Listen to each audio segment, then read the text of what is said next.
तो हम लोग पढ़ेंगे कक्षा 10 का विज्ञान पहला चैप्टर, जिसका नाम है रासायनिक अभिक्रिया एवं समीकरण, जो कक्षा 10 का है। रासायनिक अभिक्रिया यानी कि केमिकल रिएक्शन। तो सबसे पहले हमको ये जानने की जरूरत है बच्चा कि रासायनिक अभिक्रिया कहा किसे जाता है। तो रासायनिक अभिक्रिया का मतलब अगर धीरे से समझिए, आप अपने भाषा में समझिए, तो कोई भी ऐसा दो या दो से अधिक चीज जिसको मिलाने पर वो अपना रंग रूप आकार तो बदल ले, लेकिन फिर उस अवस्था में न आए। जैसे कि मान लीजिए कि हम आटा गूंथ रहे हैं, आटा गूंथने के बाद हम उसको रोटी बना दिए, क्या रोटी से फिर से उसको आटा के फॉर्म में ला सकते हैं? क्या नहीं ला सकते हैं ना। तो वही हो जाता है रासायनिक अभिक्रिया यानी कि केमिकल रिएक्शन। तो अगर आपको बोर्ड एग्जाम में ये पूछ दे या आपके एग्जाम में ये पूछ दे कि रासायनिक अभिक्रिया किसे कहते हैं यानी कि केमिकल रिएक्शन किसे कहा जाता है, तो वह अभिक्रिया जिसमें दो या दो से अधिक पदार्थ को मिलाया जाए तो उसका रंग रूप या आकार बदलने के बाद फिर से उस अवस्था में न आए, उसे हम लोग रासायनिक अभिक्रिया कहते हैं। उदाहरण के तौर पर, एग्जाम्पल के तौर पर, पका हुआ खाना, आलू आप काट रहे हैं और उसको भून करके चोखा बना दिए, उसको चिप्स बना दिए, उसको आप छोला बना दिए। तो कोई भी ऐसी चीज जो पका देते हैं और तो क्या उसको उस फॉर्म में ला सकते हैं? क्या नहीं ला सकते हैं ना। तो यही को हम लोग बोलते हैं रासायनिक अभिक्रिया। रासायनिक अभिक्रिया हमेशा दो ही पदार्थों को या तत्वों को या कुछ भी मिलाने पर होता है, सिंगल पदार्थ को नहीं। जैसे सिंगल पदार्थ पानी है, अब पानी को अकेले उसमें कुछ मिलाइए ना, उसको उसी तरह दिन भर करते रहिए, उसमें तो कोई बदलाव ही नहीं होगा ना। तो ये हो जाएगा भौतिक अभिक्रिया, जिसमें रंग रूप आकार आदि बदलने के बाद फिर से उस अवस्था में आ जाता है, तो उसे हम लोग भौतिक अभिक्रिया कहेंगे। लेकिन फिर से उस अवस्था में नहीं आता है तो उसे हम लोग रासायनिक अभिक्रिया कहते हैं। जैसे आदमी का बड़ा होना, मैं पहले छोटा था अब बड़ा हो गया हूं, क्या मैं फिर से छोटा हो सकता हूं? क्या मेरी टांगें छोटी हो सकती है? नहीं हो सकती है ना। तो मेरे में जो होने वाला परिवर्तन है ये रासायनिक परिवर्तन है। जैसे एक छोटी बच्ची है, बड़ी होती है तो बहुत सारे चेंजेज आते हैं, उसके आवाज में चेंजेज आ जाएंगे, उसके ब्रेस्ट में चेंजेज आ जाएंगे, उसके जो अंग होंगे वो विकसित होना चालू हो जाएंगे, उनको मेंस्ट्रुएशन साइकिलिंग आना चालू हो जाएगा। तो क्या फिर से किसी प्रक्रिया द्वारा उसको छोटा कर सकते हैं? क्या उसके अंगों को, उसके विकसित अंगों को छोटा कर सकते हैं? नहीं ना। तो नहीं कर सकते हैं। तो यही होता है केमिकल रिएक्शन। अब केमिकल रिएक्शन कई प्रकार के होते हैं, लेकिन एग्जाम्पल के तौर पर पूछे तो खाना, आदमी का बड़ा होना, फल का पकना, वस्तुओं का सड़ना गलना। मान लीजिए कोई वस्तु है वो सड़ गई, तो फिर से उस अवस्था में कैसे लाओगे भाई? नहीं ला सकते है ना। तो यही से होता है वो केमिकल रिएक्शन यानी कि रासायनिक अभिक्रिया। अब रासायनिक अभिक्रिया में क्या हो जाता है कि तीन चीजें होती है, अभिकारक, उत्पाद और अभिक्रिया। तो जब दो वस्तुओं को हम मिलाते हैं, जैसे कि मान लीजिए कि हमने कोई दो वस्तु मिलाया, मैंने मिला लिया यहाँ पे आलू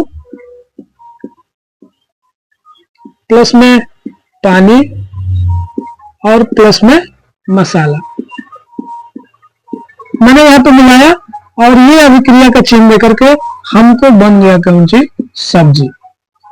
तो बच्चा मैंने ये तीन चीजें मिलाई तो ये आपस में क्रिया की है ना, ये तो अभी अभिक्रिया की है, जब मिलाएंगे तो क्रिया करेगा। अर्थात इसी को हम लोग बोलेंगे अभिकारक। मैंने अभी ये कार्य को किए हैं तो ये वाला जो चीजें आ जाएगी ये अभिकारक होगा, ये तीन ही अभिकारक हो जाएगा, ये भी और ये भी। और ये जो चिन्ह है ये चिन्ह है अभिक्रिया की, अभिक्रिया की। और मान लीजिए कि आप गर्म किए हैं तो यहाँ पे गर्म लिखा रहेगा, आप ठंडा किए होंगे तो यहाँ पे ठंडा लिखा होगा, आप सूर्य के प्रकाश में अगर रखे होंगे तो यहाँ पे सूर्य का प्रकाश रखेगा। मतलब जो भी चीजें आप करेंगे उसको यहाँ पे रखेगा, और बदले में जो हमको प्राप्त होगा वो हो जाएगा क्या चीज? उत्पाद। समझ आ गया ना। जैसे कि मान लीजिए कि मैंने तीन चीजों को मिलाया और बदले में हमको क्या मिला? एक चीज मिला।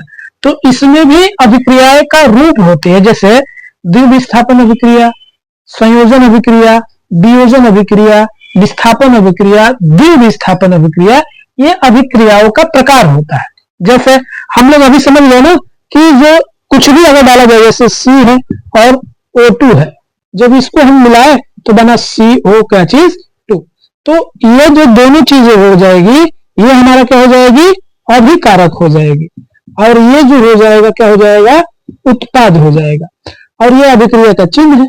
तो इस प्रकार से हम लोग चीजों को क्या कर सकते हैं, जान सकते हैं। अब इन चीजों में क्या हो जाता है ना कि जैसे ही कोई रासायनिक प्रक्रिया में बदलाव होते हैं, उसका बहुत सारा चीजें में बदलाव होता है। जैसे अगर रासायनिक अभिक्रिया होगी तो हो सकता है कि गैस निकले, हो सकता है कि उसमें से ऊष्मा निकले, ताप निकले, हो सकता है कि वो ठंडा भी हो जाए, हो सकता है कि वो बहुत ज्यादा गर्म हो जाए। तो रासायनिक अभिक्रियाओं का गुणधर्म जो होगा वो क्या क्या हो जाएगा। पहला जो होगा मैंने बताया कि पहला गैस निकलेगा, गैस निकल सकता है। दूसरा क्या हो जाएगा, ऊष्मा निकल सकता है। तीसरा क्या हो जाएगा, आपको ठंडा हो सकता है आवश्यकता से अधिक। तो इन चीजें जो होती है, बहुत सारी चीजें हैं कि इसके आधार पर जब केमिकल रिएक्शन होगा तो हो सकता है गैस निकले, हो सकता है कि ताप निकले। जैसे चूना में अगर आप पानी डालेंगे तो बहुत ज्यादा मात्रा में हीट निकलेगा, वो हाइड्रोजन गैस निकलेगा। जैसे कि धावन सोडा में अगर आप एल्युमिनियम को फॉइल डालते हैं पानी के अनुरूप तो उसमें फिर बहुत ज्यादा हाइड्रोजन गैस रिलीज होती है और बदले में हमको ऊष्मा भी प्राप्त होती है। तो इस प्रकार से जब केमिकल रिएक्शन होंगे तो गैस निकलेगा, ऊष्मा निकलेगी और हो सकता है कि वो वस्तु क्या हो जाए, ठंडा हो जाए। समझ आ गया आप लोगों को ना। तो इस प्रकार से हम चीजें क्या हो सकता है, कर सकते हैं। अब बहुत जरूरी होता है, जैसे मान लीजिए कि आपने कहा कि मैंने 2 केजी जो है वो आलू मिलाया, मैंने पोटैटो मिलाया, प्लस में 3 किलो जो है वो मैंने वाटर मिलाया यानी कि डाबू मिलाया। तो बदले में हमको जो भी उत्पाद प्राप्त हो, हमको क्या मिलेगा ये हमको नहीं पता है, लेकिन मिलना कितना चाहिए, हमको मिलना चाहिए 5 केजी पोटैटो और गुणे में क्या मिलना चाहिए, वाटर मिलना चाहिए। लेकिन अगर ये चीजें इधर न मिले तो क्या हो सकता है, क्या कोई कहा जाएगा कि ये दोनों संतुलित है, तो बदले में जवाब मिलेगा कि नहीं संतुलित तो है नहीं है। तो संतुलित करते कैसे हैं, जैसे कि मान लीजिए कि ये Mg हो गया और प्लस में O2 हो गया, जब हम इनको अभिक्रिया कराते हैं तो हमको मिलता है Mg और कितना मिलता है O। तो आपसे पूछेगा कि क्या ये वाला समीकरण संतुलित है क्या। आप देखिए कि इधर ऑक्सीजन के 2 अणु है और इधर मैग्नीशियम के 1 अणु है, लेकिन इधर उत्पाद में जो हमको प्राप्त हुआ है ये ऑक्सीजन के भी 1 अणु है। अभिकारक में उत्पाद में क्या हो जाएगा कि उत्पाद में जो इसके अणु है वो तो 1 है, लेकिन इसके अणु कितने हैं, 1 है। जैसे देखिए अब कैसे करेंगे, हम दोनों का एलसीएम लेंगे, इन दोनों का क्या ले लेंगे, ल और स। तो ल स कितना हो जाएगा 2, तो 2 में ये भाग देंगे तो कितना हो जाएगा 2 1 में 2, 1 का पहाड़ा कितना बार पढ़ेंगे कि 2 आ जाए, 2 बार। तो इसमें हम लोग कितने से गुना कर सकते हैं, 2 से। लेकिन 2 का पहाड़ा कितना बार पढ़ा जाए कि 2 आ जाए, तो 1 से। तो यहाँ पे जो गुना होगा वहां पे कितना हो जाएगा, 1 से गुना हो जाएगा। तो देखिए Mg में हमको कितना से गुना करना है, 2 से, तो यहाँ हम रख दिए 2, और ऑक्सीजन में हमको 1 से गुना करते 1 रखिए या न रखिए कोई फर्क पड़ने वाला नहीं है। तो इस तरीके से हम किसी भी समीकरण को आसानी से क्या कर सकते हैं, संतुलित कर सकते हैं।